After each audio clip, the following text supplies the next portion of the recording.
बिस्मिल्लाहिर्रहमानिर्रहीम। वइज़ क़ाल रब्बुका लिल मलाइकति इन्नी जाइलुन फिल अर्दि खलीफा। सदक़ल्लाहुल अज़ीम। अल्लाह तबारक व तआला जल्ल जलालुहु व मनवालुहु कुरान पाक में इरशाद फरमायो, सी पारो पहिरियों सूरत बकर। ख़ालिक़ काइनात जो इरशाद आहे, वइज़ क़ाल रब्बुका, जॾहिं चयो रब तुंहिंजे मलाइकनि खे त बेशक आऊं पंहिंजो नाइब पैदा कंदड़ आहियां। नाइब का मुराद यानी हज़रत आदम अलैहिस्सलाम। अल्लाह ताला जल्ल जलालुहु व मनवालुहु मलाइकनि खे फरमायो, ऐं मलाइको ऐं फ़रिश्ता, आऊं मुंहिंजो नाइब मुंहिंजो ख़लीफ़ो हज़रत आदम अलैहिस्सलाम पैदा थो कयां। अल्लाह ताला पंहिंजे कामिल कुदरत सां हज़रत आदम अलैहिस्सलाम खे पैदा करण जो इरादो फरमायो त अल्लाह ताला हज़रत आदम अलैहिस्सलाम खे मिटीअ मां पैदा फरमायो। अल्लाह ताला जल्ल शान व मनवालुहु हज़रत आदम अलैहिस्सलाम खे पैदा फरमायो त मलाइकनि खे फरमायो त ज़मीन मां मिटी खणी अचे। मलाइक जॾहिं मिटी खणी आया त उहा मिटी मुख़्तलिफ़ कलर जी हुई। का मिटी अच्छी हुई, का कारी हुई, का तेज़ हुई, का नरम हुई, का गरम हुई।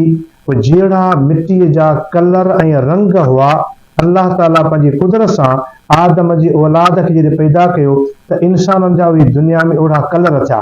के माण्हू गोरा, के अछा, के कारा, के तबीता गरम, के नरम। अल्लाह ताला जल्ल शानो मन वालो जी कुदरत जा कई नज़ारा आहिनि, कई मंज़र आहिनि। अल्लाह ताला हज़रत आदम अलैहिस्सलाम खे जॾहिं पैदा फरमायो तॾहिं अल्लाह ताला मिटीअ मां हिकु इंसानी सूरत पंहिंजे कामिल कुदरत सां फ़रिश्तनि जे ज़रिए उहा मिटी तयारु करे इंसानी सूरत ठाहे हज़रत आदम अलैहिस्सलाम जी उहो जिस्म शरीफ़ मके पाक जी वादियुनि में रखायो। क़ुरान पाक जी तफ़सीरनि में आहे त तक़रीबन 40 साल हज़रत आदम अलैहिस्सलाम जो उहो इंसानी बूतो, इंसानी सूरत, उहो जिस्म जेको मिटी जो ठहियल हो, अञा उन में रूह अल्लाह ताला न फूकियो, पंहिंजी कामिल कुदरत सां अञा रूह न फूकायो। उहो जेको मिटी जो जिस्म ठहियल हो मके पाक जी वादी में रखियल हो, ऐं 40 साल उन जिस्म जे मथां अल्लाह ताला पंहिंजी कुदरत जा मींहं वसाया, जिन मंझां 39 साल ॾुखनि जी बरसाति हुई, हिकिड़ो साल सुख जो मींहुं हो। पोइ इन जे करे अल्लाह ताला पंहिंजी कुदरत सां आदम जी औलाद खे ॿुधायो, फरमायो, ॿुधाइण खे चाहियो त ऐं आदम जा औलाद, तव्हां दुनिया में जेकी ज़िंदगी गुज़ारींदा, ईअं महसूसु कयो त तव्हांजी ज़िंदगी जा 39 हिसा ॾुखनि में गुज़री सघनि था, हिकिड़ो हिसो सुख जो तव्हां महसूसु कजो। पोइ अल्लाह ताला पंहिंजी कुदरत सां कंहिंखे सुख घणा ॾे, कंहिंखे ॾुख ऐं तकलीफ़ जंहिंजे मुक़दर में जेतिरो लिखियलु हूंदो आहे।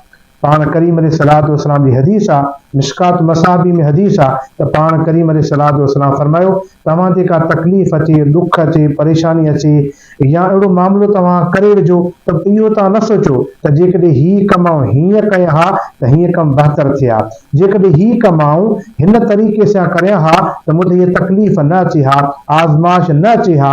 पाण करीम अलैहिस्सलातु वस्सलाम फरमाइनि था, इहा तव्हां परेशानी पंहिंजे मथां पैदा न कयो, इहो तव्हांजे नसीब में, मुक़दर में जीअं लिखियल हो उहो तव्हांजे नसीब में उहा शइ तव्हांखे पहुची चुकी आहे। हज़रत आदम अलैहिस्सलाम खे जॾहिं अल्लाह ताला पंहिंजी कुदरत सां पैदा फरमायो थिए त मलाइका अर्ज़ करण लॻा, मुंहिंजा करीम रब, असां तुंहिंजी तस्बीह कयूं था, वनहनु नुसब्बिहु बिहम्दिका वनुक़द्दिसु लक। मुंहिंजा करीम रब, असां तुंहिंजी तारीफ़ कयूं था, हमद कयूं था, तुंहिंजी पाकीज़गी बयान था कयूं त मुंहिंजा मौला अहिड़ो इंसान पैदा करी जेके ज़मीन में अॻियां हली पाण में झगड़ो कंदा, रत वाहींदा, इन खे पैदा करण जे बजाए असां तुंहिंजी तारीफ़ करे रहिया आहियूं। मलाइकनि सुगरनि जो अल्लाह ताला जो अर्ज़ करणु को अल्लाह जी कुदरत ते इतराज़ न हो, बल्कि अर्ज़ करणो हो त मुंहिंजा मौला तुंहिंजी तस्बीह जे लाइ असां वेठा आहियूं, तहलील, तस्बीह, तकबीर जे लाइ, इबादत लाइ असां मलाइक मौजूदु आहियूं। त पोइ इंसान जे पैदा करण जो तुंहिंजी कुदरत जो ॿियो को अजीब मामिलो आहे। अल्लाह ताला जल्ल जलालुहु मन वालो मलाइकनि खे फरमायो, काल इन्नी आलमु मा ला तालमून। रब फरमायो, जेको रब थो ॼाणा तव्हां नथा ॼाणो, मुंहिंजी कुदरत जी मूं रब खे ख़बर आहे। अल्लाह पंहिंजी कामिल कुदरत सां आदम अलैहिस्सलाम खे पैदा फरमायो, जीअं आदम जी औलाद खे पैदा फरमाई, कुल जग जहान जो अजीब निज़ारो अल्लाह करीम पैदा फरमायो। हज़रत आदम अलैहिस्सलाम खे अल्लाह ताला जॾहिं पंहिंजे कामिल कुदरत सां पैदा फरमायो, जीअं हदीस में आहे त उहो जुमे जो ॾींहुं हो। ऐं हज़रत आदम अलैहिस्सलाम खे अल्लाह ताला पंहिंजी कुदरत सां मलाइकनि सगोरनि खे हुकुम करे मलाइकनि खां सजदा कराया। आदम अलैहिस्सलाम अल्लाह ताला खे एॾो प्यारो हो ऐं अल्लाह ताला फरमाए त आदम जा औलाद रब जूं कुदरतूं तूं पाण में बि ॾिस। ये क़ुर में अल्लाह ताला फरमायो सीपारो 26 सिपारे जो आख़िरी पेज ते रब करीम जो इरशाद आहे, स्क्रीन ते हली रही आहे, ॾिसी सघो था। फफ़ी अनफुसिकुम अफला तुबसिरून। अल्लाह ताला फरमायो आउं तुंहिंजी ज़ात में आहियां, तूं छो नथो ॾिसे। यानी इंसान पंहिंजी ज़ात में वजूद में ॾिसे त अल्लाह जी कुदरत जो नज़ारो इंसान जे वजूद में अल्लाह केतिरो रखियो आहे। छो त असां आदम जो औलाद आहियूं। हज़रत आदम अलैहिस्सलाम में अल्लाह पंहिंजी कुदरत जा एॾा मज़हर रखिया, एॾा नज़ारा ऐं निज़ाम रखिया जो आदम जी औलाद में उन जी मिसल अल्लाह ताला रखिया। जो असां पंहिंजी मिसल ॾिसूं आदम अलैहिस्सलाम जी मिसल इंसान ज़ात आहियूं। अल्लाह ताला ॾिसण लाइ कननि में सलाहियत ॾिनी आहे, ज़बान में अल्लाह ताला चखण जी सलाहियत ॾिनी आहे, अखियुनि में अल्लाह ताला ॾिसण जी सलाहियत ॾिनी आहे, ज़बान जी चोचीअ में इहा चखण जी सलाहियत आहे त ताम खाऊं था, कड़ो आहे, खारो आहे, मिठो आहे, इहो ज़बान जी चोटी ताईं आहे। ज़बान खां जॾहिं अंदरि हलियो वेंदो त का ख़बर कोन पवंदी त ग़िज़ा कहिड़े क़िस्म जो ही। अल्लाह ताला पंहिंजी कामिल कुदरत सां हज़रत आदम अलैहिस्सलाम जी पैदाश जो हिकु अजीब मंज़र रखियो त जॾहिं मके पाक में आदम अलैहिस्सलाम खे अल्लाह ताला ज़मीन मां मिटी खणाए पैदा फरमायो ऐं मलाइकनि खां सजदा कराया। जॾहिं मलाइकनि खे फरमायो त मलाइक सजदो कयो त हज़रत आदम अलैहिस्सलाम जे लाइ सभु मलाइक सजदो करण जे लाइ तयार थी विया।